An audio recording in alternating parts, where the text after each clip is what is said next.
بسم الله الرحمن الرحيم. يا أيها المزمل قم الليل إلا قليلا نصفه أو انقص منه قليلا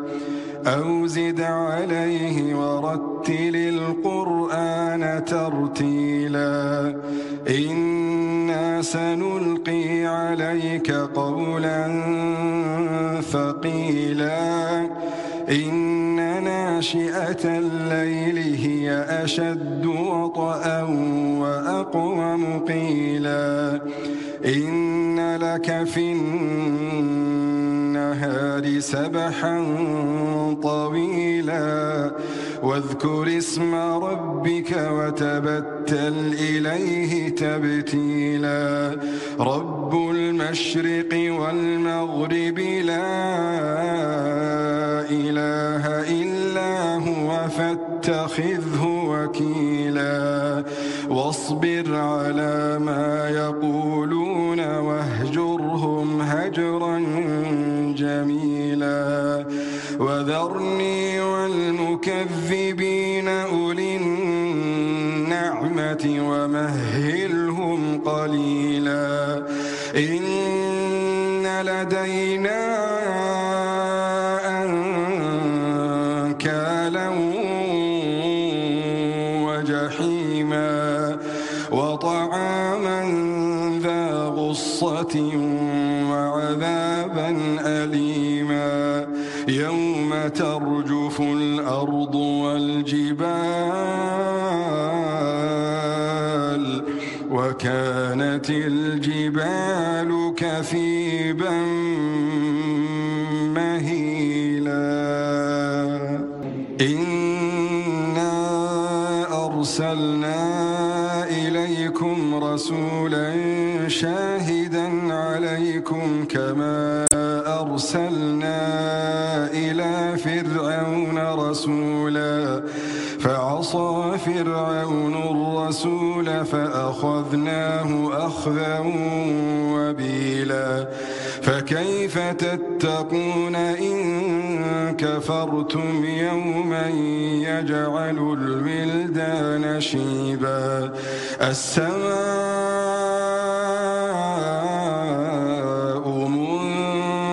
منفطر به كان وعده مفعولا إن هذه تذكرة فمن شاء اتخذ إلى ربه سبيلا إن ربك يعلم أنك تقوم أدنى من ثلثي الليل ونصفه وثلثه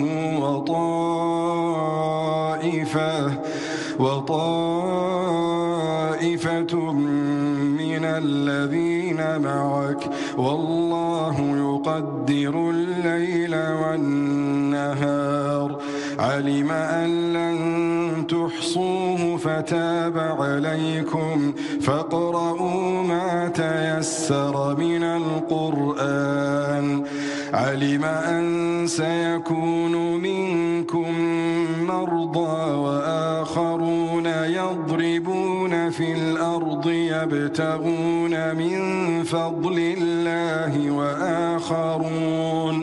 وآخرون يقاتلون في سبيل الله فاقرؤوا ما تيسر منه وأقيموا الصلاة وآتوا الزكاة وأقرضوا الله قرضا حسنا وما تقدموا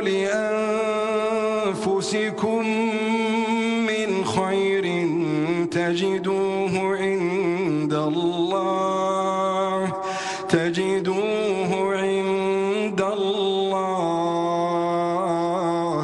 هو خيرا وأعظم أجرا واستغفروا الله إن